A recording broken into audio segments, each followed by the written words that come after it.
Hello guys, welcome to my YouTube channel. मेरा नाम निधि है और आज हम डिस्कस करने वाले हैं हॉट एंड कोल्ड एप्लीकेशन के बारे में, यानी थर्मल थेरेपी के बारे में। तो इसको हम इस वीडियो पे डिटेल्ड स्टडी करेंगे। तो आइए वीडियो को शुरू करते हैं। सबसे पहले बेटा हमें ये पता होना चाहिए कि थर्मल थेरेपी होती क्या है, यानी हॉट एंड कोल्ड एप्लीकेशंस क्या होते हैं।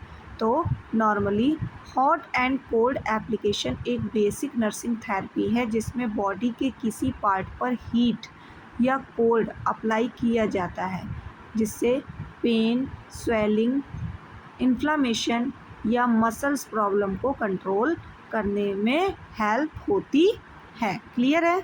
तो वही चीज़ इसमें लिखा हुआ है कि hot and cold application is a therapeutic nursing procedure in which heat or cold is applied to the body for treatment purpose। यानी heat hot and cold application एक तरीके के थेराप्यूटिक नर्सिंग प्रोसीजर है जिनमें हम हीट और cold को apply करते हैं बॉडी में ट्रीटमेंट पर्पस से। क्लियर है? It is commonly used in hospitals. ये कॉमन रूप से हॉस्पिटल्स में यूज़ होता है, होम केयर में यूज़ होता है और होम केयर सेटिंग्स में यूज़ होता है, जिससे हमें रिलीफ, हम पेन को दूर कर सकते हैं, इन्फ्लेमेशन को कम कर सकते हैं और हीलिंग को प्रमोट कर सकते हैं। आई होप आपको इसका इंट्रो समझ में आया होगा।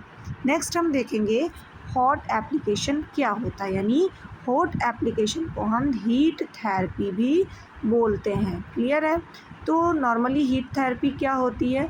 जब बॉडी के किसी पार्ट पर हीट अप्लाई की जाती है, जैसे hot water bag, heating pad या warm compress, use hot application कहते हैं। क्लियर है?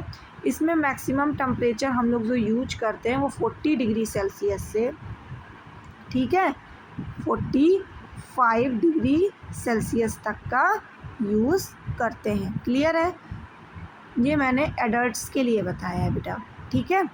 तो वही चीज़ इसमें लिखी हुई है कि hot application is the use of heat a body part to increase blood circulation, reduce pain and relax muscles. Clear है?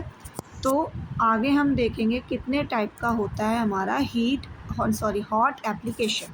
जिसमें से हॉट एप्लीकेशंस का पहला टाइप है ड्राई हीट। ड्राई हीट क्या है? इसमें हम हॉट वाटर बैग का यूज़, जितने भी हमारे आ जाते हैं, हीटिंग पैड और इलेक्ट्रिक हीटिंग ब्लैंकेट्स, ये सारी हमारी ड्राई हीटिंग के अंदर आ जाती हैं। और मॉइस्ट हीट क्या है? इसमें हमारे हॉट कंप्रेसेस या हॉट फोमेंटेशंस या स्वीट्स बाथ या स्टीम इन्हेलेशन, ये हमारा मॉइस्ट हीट के अंदर आ जाता है। अगर हम देखें इसका फिजियोलॉजिकल इफ़ेक्ट क्या है, जो हम हीट थेरेपी ले रहे हैं, इसका जो अगर हम फिजियोलॉजिकल इफ़ेक्ट देखें तो क्या क्या करती है ये, तो ये वैसो डायलेशन कॉज करती है, जिससे कि हमारी जो ब्लड वेसल्स है वो वाइड हो जाती हैं। ये हमारे ब्लड सर्कुलेशन को इंक्रीज़ करती है और मसल्स को रिलैक्स करती है। जॉइंट की स्टिफनेस को भी कम करती है और ड्रेनेज, जो पस ड्रेनेज हो रहा है, मतलब ड्रेन हो रहा है अपसेस से, वो भी प्रमोट होता है, करती है, उसे भी प्रमोट करती है और मेटाबॉलिक रेट को भी इंक्रीज़ करती है। हम कहाँ कहाँ पे इंडिकेशंस क्या हैं, यानी हम कहाँ कहाँ पे हॉट एप्लीकेशंस का यूज़ कर सकते हैं बेटा। तो सबसे पहले हम लोग मसल्स स्पास जहाँ पर हमें क्रिएट है वहाँ पर भी हम यूज़ कर सकते हैं, जहाँ पे मसल्स स्पास्म का मतलब होता है मरोड़ उठना मसल्स में। क्लियर है? नेक्स्ट, जॉइंट स्टिफनेस, जॉइंट हमारी स्टिफ हो रही है, वहाँ पर हम हॉट एप्लीकेशंस का यूज़ करेंगे। क्रोनिक पेन हो रहा हो, जैसे अर्थराइटिस का पेन, या फिर हमारा बैक पेन हो रहा हो, अपसेस हो, तो ड्रेनेज को प्रमोट करने के लिए, या मेंस्ट्रुअल क्रैम्प्स आ रहे हों, तो भी हम लोग हीटिंग पैड्स या हॉट वाटर पैड्स का यूज़ कर सकते हैं। नेक्स्ट, कॉन्ट्रा इंडिकेशन, हम लोग को कहाँ कहाँ पे हमें हीट थेरेपी का यूज़ नहीं करना है। तो जहाँ पर हमारा एक्यूट इन्फ्लामेशन हुआ हो या फर्स्ट 24 आवर्स। क्लियर है? अगर हमें इन्फ्लामेशन हुआ हो तो हम शुरुआती दौर पे फर्स्ट 24 आवर्स तक हम हीट अप्लाई नहीं करते हैं, ब्लीडिंग में नहीं करते हैं, ओपन वुंड में नहीं करते हैं, ठीक है।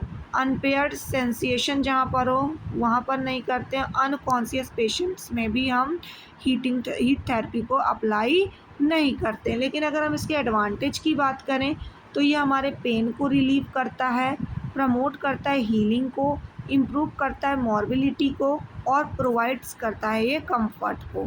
इसके कुछ बेटा देखो, हर चीज़ की अगर अच्छाइयाँ होती हैं तो बुराइयाँ भी होती हैं। तो इससे होने वाले रिस्क और कॉम्प्लिकेशंस क्या हैं?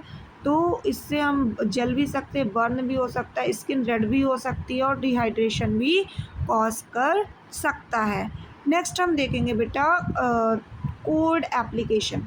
बेटा सबसे ज़्यादा एग्ज़ाम में अनदर नेम पूछे जाते हैं। ज़रूरी नहीं कि एग्ज़ाम में आपके सीधा सीधा कोड एप्लीकेशन ही पूछा जाए, आपको क्रायोथेरेपी के नाम से भी क्वेश्चन आ सकता है। तो आपको इस चीज़ को याद रखना है कि आप लोग हॉट एप्लीकेशन को हीट थेरेपी और कोल्ड एप्लीकेशन को क्रायोथेरेपी बोलते हो। क्लियर है?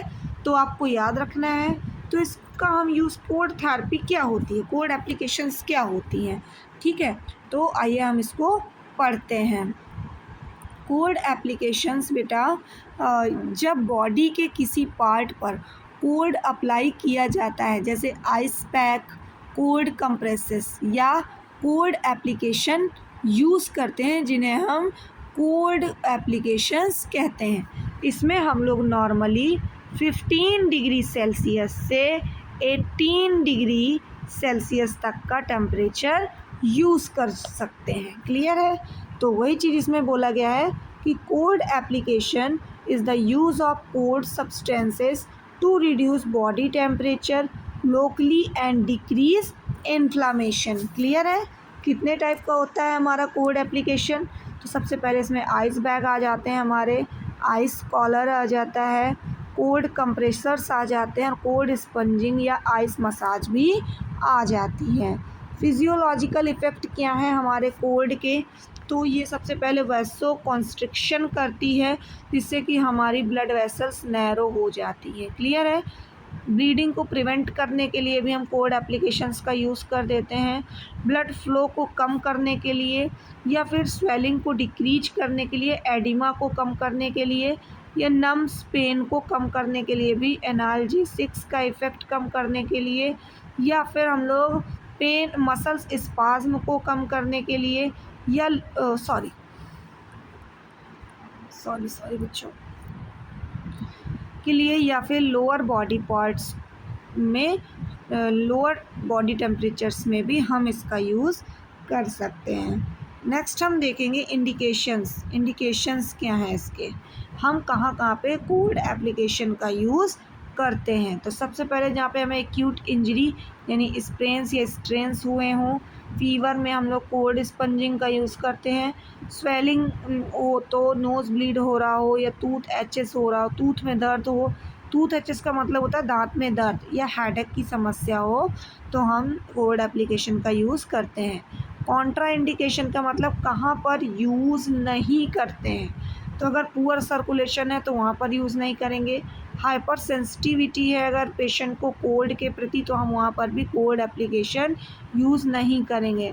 राइनॉइड डिसीज़ में हम लोग यूज़ करेंगे। ओपन वुंड या अनलेस प्रिस्क्राइब्ड में भी हम इसका यूज़ करेंगे। वेरी यंग और एल्डरली पेशेंट में भी हम इसका यूज नहीं करेंगे। क्लियर है? इसकी एडवांटेज की बात करें तो ये इन्फ्लेमेशन को रिड्यूस करता है, ब्लीडिंग को कंट्रोल करता है, डिक्रीज पेन को कम करता है और स्वेलिंग को प्रिवेंट करता है। इसके अगर हम रिस्क या कॉम्प्लिकेशंस की बात करें तो ये फ्रॉस्ट बाइट हो सकता है, कॉज कर सकता है, स्किन डैमेज कर सकता है, नमनेस ला सकता है या टिश्यू इंजरी भी कर सकता है अगर हम इसका लंबे समय तक यूज़ करते हैं। नेक्स्ट हम देखेंगे सबसे इम्पॉर्टेंट टॉपिक है हमारा नर्सिंग रिस्पॉन्सिबिलिटीज़ क्या हैं, किसके ऊपर? आपके कोल्ड एंड हॉट एप्लीकेशन के ऊपर। तो सबसे पहले जो नर्स होगी वो असेस करेगी पेशेंट कंडीशन को, उसके बाद एप्लीकेशन को अप्लाई करेगी, चेक करेगी स्किन की कंडीशन को और मेंटेन करेगी उसका करेक्ट टेम्परेचर। अप्लाई करेगी हॉट एंड कोल्ड एप्लीकेशन मात्र 15 से 20 मिनट के लिए और ऑब्ज़र्व करेगी उसकी बॉडी में कि रेडनेस या बर्न्स या स्किन डैमेज तो नहीं हो रहा है। एजुकेट करेगी पेशेंट को और उसके डिस्कम्फर्ट को भी रिपोर्ट करेगी, कहीं कि जो हमने उसको हॉट और कोल्ड एप्लीकेशन अप्लाई किया है पेशेंट को, उसके बाद बेटा उसको किसी प्रकार की दिक्कत हो रही होगी या नहीं हो रही है, इस चीज़ को हमारी नर्स अच्छे से असिस्ट करेगी।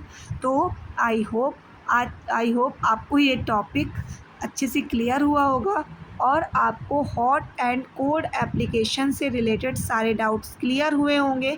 तो आप लोग मेरे चैनल को जल्दी से लाइक कर दीजिए, सब्सक्राइब कीजिए और बेल आइकन को प्रेस कीजिए। Thank you.